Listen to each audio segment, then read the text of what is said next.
What's going on, guys? It's GBP baby. Welcome back to another video. I hope everybody's doing well, and let's dive straight into things. So we're going to be doing a weekly review, and you can see that on the right I have the economic calendar for us to take a look at to see what kind of high impact news we have happening this week. You can see that we have the Fed interest rate decision. The Fed interest rate decision happening on Wednesday alongside FOMC economic projections, and then we also have the Bank of England interest rate decision as well. So I'm expecting a lot of movement off the back of this, a lot of volatility, and overall it should be quite a good week in general. But yeah, that's going to be pretty much everything from the economic calendar. But it's just important to note that Tuesday, Wednesday, Thursday and Friday we have very high impact news, more specifically Tuesday and Wednesday for the dollar. And like I said, I do believe most of the movement's going to be happening on the back of Wednesday in terms of the Fed interest rate decision. So I'd like to see some kind of reversal or big movement within the week happen around this or following it on the Thursday potentially. So let's just get rid of that for now and let's dive into dollar. And you'll see I'm here on the weekly, and looking at this candle, I am looking at the current conditions. I do want to see a down close week, and I have got my eyes on this bullish order block. We haven't quite traded into it just yet. We're just shy off it, and I am expecting price to want to try and trade into the open off it, and I'd like to think that price will treat it quite sensitively once it does get to it. So what I'm going to do is I'm going to delineate the opening of this bullish order block because it should be sensitive to price. And I'll write weekly bullish order block. And basically on the back of this, I'll be paying close attention to see that when price does reach it, if we get a reaction away from it, then it's likely we are going to be able to see some kind of reversal on the back of it, or some kind of pull back into the current trading range that we're in. But you can see how prices, once it started, as soon as it got to this range, so we've seen a large drop off on dollar. All the way since January we've been dropping on dollar. Since we reached below these lows and towards this range, you can see we're starting to hit some very high resistance conditions. So although price may continue to trod on lower, it's likely we are going to see a lot more of this back and forth price action because it's getting high resistance in that these are points at which suggestively smart money has been buying. But we'll go into that later in the week. However, right now this bullish order block is what I have my eyes set on, and if I split this, so we mark this out like so, we can look at the 50% level, which is going to be mean threshold, and this will be the lowest I'd want to see price trade into this bullish order block if we are to react to it. So let me say that again.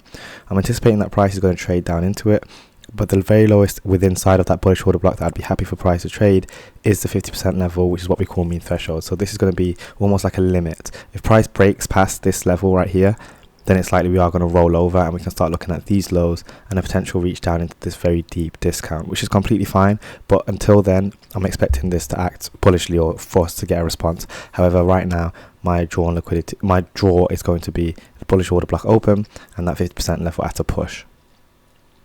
With that taken into account, we can also look at last week, 2 weeks ago even. You can see we've got a large wick right here, and the fact that we've closed below it now. Remember, wicks are gaps too, so I'm going to draw out the range of this. And again, the highest I'd want to see price trade this week, ideally based off this wick and the way that we've closed. Ideally 25% level, but we are going to mark the 50% level just for reference as well. So let's just get that as delineated. In fact, we'll use the rays for this, horizontal ray. Like so. Let's make this blue, and then I'm going to write 25% level of a weekly wick, and that should act sensitive to price, or we should be able to find some kind of premium PD arrays around there that price may want to respond off if we are going to create some kind of high, for example. And then the very, very highest I want to see it trade would be up here, which is what we call consequent encroachment, which would be mean threshold. I'm just going to put 50% for now. But again, that would be a push for me, as in I don't ideally want to see price go there. This is the level I have my eyes set on in terms of the premium which I want to see price trade into, and then ideally expansion to the downside with us taking out last week's low and potentially reaching into our bullish order block from the weekly. So now I've got a range, as in the highest I'd want to see price trade compared to where I'd want to see price draw to. This is ideally going to be where the high is made, or around here. But let's draw down to the daily and see what we can identify. And you'll see that we've got a nice gap right here. So there is a volume imbalance right here. Why? Because there's no volume. There's only wicks that have traded in this range. Here, there's clear gap between Wednesday and Thursday, and then on Friday we traded up into that and left it again. So this is obviously a very sensitive price level. For price to trade up to it, fill it, and then leave it again is showing how sensitive and how bearish it is in general, which is in line with our bias in wanting to see that 25% level wick get traded to and then reacted off of. So we can draw this out as a box, and I'm just going to write daily volume imbalance. So we know that once price gets into here, I'd be looking for price to maybe slow down, witness some kind of high resistance, and then ideally break out of it, and then we can potentially look for shorts or something later on in the week. And then after that, I do want to look at these relative equal lows. So we have Friday and Thursday. These are relatively equal lows. Why? Because they're relatively equal. I mean, in terms of where liquidity should be residing. So we can look at that as south side liquidity. And then we can drop down to the 4 hour. Now this is going to be the lowest time frame I go to in this video, just because it's Sunday and I tend not to trade. I don't want to say too much so early in the week, especially because we've only just opened. But still, pretty much everything remains the same. We have a little bit of a what do you call it now? The word will come to me. But my point is, this right here is is a bearish order block, in that the way that we've wicked into there and then got turned away from it. Basically, is that if price is to return back into it, I'd expect it to act the same way, and we should find resistance. That volume imbalance is reinforced on this time frame as well for our daily volume imbalance. But generally speaking, if we're expecting a down close week, I'd want to see some kind of rallying into that, and then price turn around within it and expand to the downside. Let's go to the 1 hour just in case if there's anything. There's not really much. But generally speaking, I just want to see some rallying happening maybe Monday or Tuesday, and if we do reach this, I'd be looking for shorts and opportunities with the expectation to run the sell stops below here, and again try and reach our weekly bullish order block target. So I hope that all makes sense. We are going to head on to GBP USD now and see what we can find. So obviously, if we're expecting a down close week on the dollar, we want to see if it's possible that we can get an up close week on pound. Now pound's been moving absolutely gorgeously, and you can see that we have just nearly taken out these relative equal highs between here, which has been engineered. So I'm expecting us to run that this week ideally. So let's get that marked out as buy side liquidity, and then there's a nice weekly fair value gap up here in the high premiums. So let's get that delineated as well, just so that we can see it.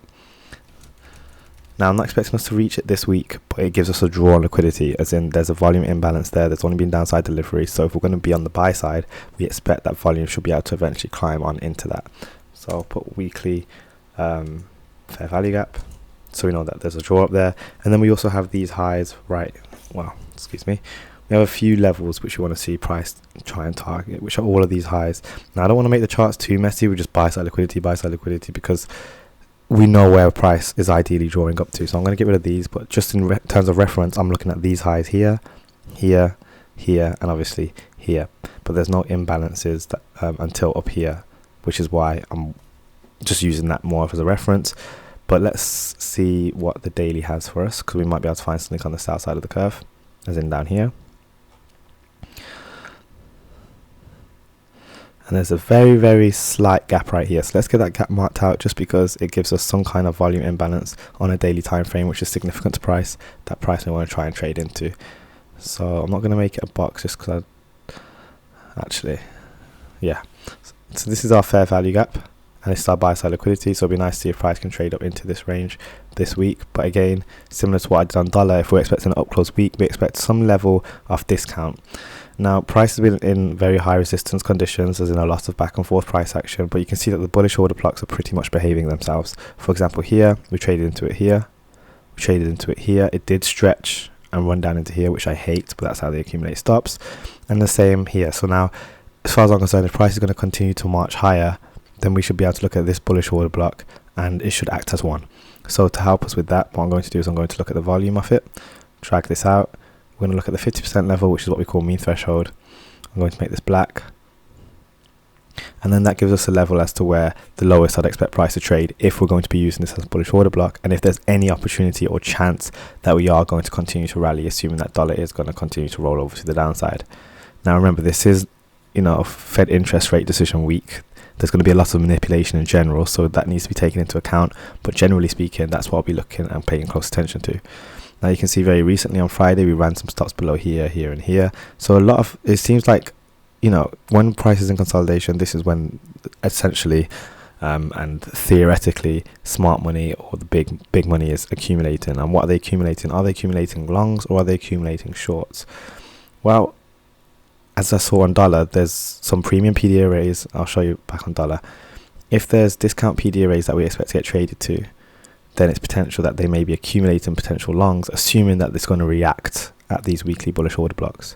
As in, it might drop one more time, run the sell side liquidity, and then reverse, and we might be in an uptrend for a while. That is a complete possibility, and we need to be open to that.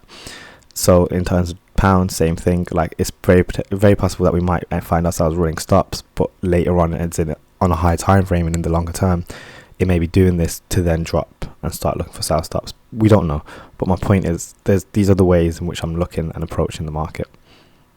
But yeah, that 50% level is going to be significant to me. As again, I wouldn't be surprised if we stayed pretty consolidated until after that Fed interest rate decision. In fact, I probably won't be trading until after that Fed interest rate decision, especially in this condition. It's not clean whatsoever. Not really conditions I want to be playing in, and I kind of just rather let it do its thing until it runs stops. But yeah, we'll talk more on that tomorrow. So that's pretty much everything on pound. I don't really want to speak much further on it, because there's not really much to say when we're in this much of a consolidation. As in, you know, we've taken out highs, we've taken out lows, taken out highs. You know, liquidity is we're constantly going back and forth in a range, and it's just making it very difficult, and it's not worth stressing over, is what I'm saying. But it's very interesting to see how we're respecting this 50% level, which is what I'm talking about. Again, we might drop deeper into it again, or we might just find that price starts rallying. Depends on what dollar wants to do. But overall, yeah, turn on post notifications and we'll look deeper into it tomorrow after tomorrow's trading. So let's finish up on Euro USD now, and we'll start here on the weekly as well. Now, I know that Euro is behaving a little bit better in line with dollar as opposed to pound, as per usual. That tends to be the case, but I've got my eyes set on this buy side liquidity pool right here, and you'll see how I always look on the sell side of the curve for my targets. It's because price will keep marching into these highs, and then there'll be run on stops. For example, there's these highs right here, relative equal highs. Price grabbed it right here on Monday, and then what happened? We had a run on stops, and then price pulls back into its range, fills some kind of discount PDRA. In this case, it was a fair value gap, and now we'll continue where to the next level. Or if we look at the range as a whole, as in the current trading range, we should be looking at around the 75% level as a target. And would you look at that 75% level being the next target? Happens to be lined up with our buy side liquidity, and then we want to look for PDRAs around there to help support that. And you can see that there's a nice fair value gap up here. So this is the kind of theory I'm looking at when I'm approaching these charts. Let's go to make this blue, and we'll write weekly fair value gap as our draw on liquidity. Excuse me. And then similarly to dollar, there's a large wick. When I have large wicks like these, especially when we close above it like this, this is now, I'm basically treating it as an order block, which is why I'm going to split it into quarters, the same way I did on dollar. And the lowest I'd want to see price trade ideally is going to be 25% level. Now, it doesn't mean it can't go to the 50% level, guys, and I'm not saying it won't, but this is what I'm looking for. And if it respects it, then it just helps me set up my more comfortable setting up my trades. So there, and then there. But this is the level which I want to pay more close attention to, so let's make that thicker, and this will just dot. And now we know that this is 25% level off a weekly wick.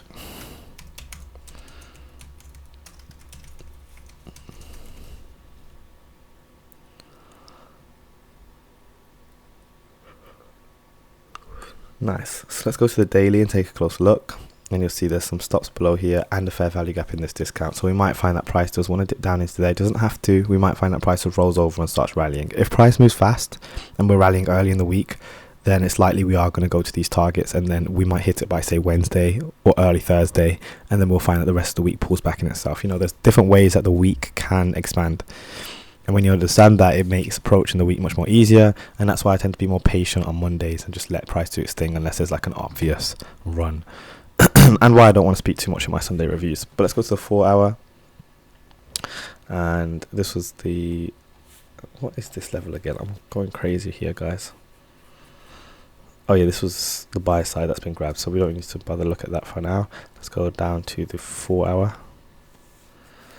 And again, that 25% level was resting nicely below this low, below this low. There's a fair value gap down here at the 50%, but again, price doesn't need to come all this way, doesn't necessarily need to come this deep. Pause. It doesn't need to come this deep, guys, apologies. But I mean, like, it price doesn't need to retrace that deeply necessarily if it's going to be rallying, you know, if it's strong enough. But again, there's going to be a lot of manipulation this week because of the interest rate announcement, so we need to be privy to that. One thing to take note of is this bullish order block. Look at how it's holding price currently. It'll be nice if it, don't get me wrong, it'll be nice if price doesn't come down to this 25% level. So although I've marked it, if it doesn't come down here, that helps us because it makes it easier to trust that it's strong enough for price to rally, because it means that no lows are being taken out. Does that make sense? So what would ideally happen is it'll engineer some lows, so maybe it might leave this low intact, rally a little bit, then come and grab stops below this low, and then rally, continue going higher, keeping this bullish order block doing its job, which is right now I very much like. For example, look at how it came respect to the 50% level and has rallied above these highs. I like the look of that. But looking at the current trading range between this high and this low, you can see we're in a bit of a fickle in terms of consolidation. So we just have to be patient and let Monday trade is what I'm saying. But yeah, that's just something to take note of. But it will be fascinating to see if price just manages to swing this low, and if it does, if it manages to turn on the dime, then by then dollar ideally would be reaching some kind of premium, such as that 50% level which I spoke about. So yeah, I hope that all makes sense, guys. It's going to be a very interesting week to go ahead. Don't forget to drop a like, drop a comment, smash subscribe, and join the Discord. All the links are in the description. Thank you so much for watching, and I'll catch you guys tomorrow. Peace.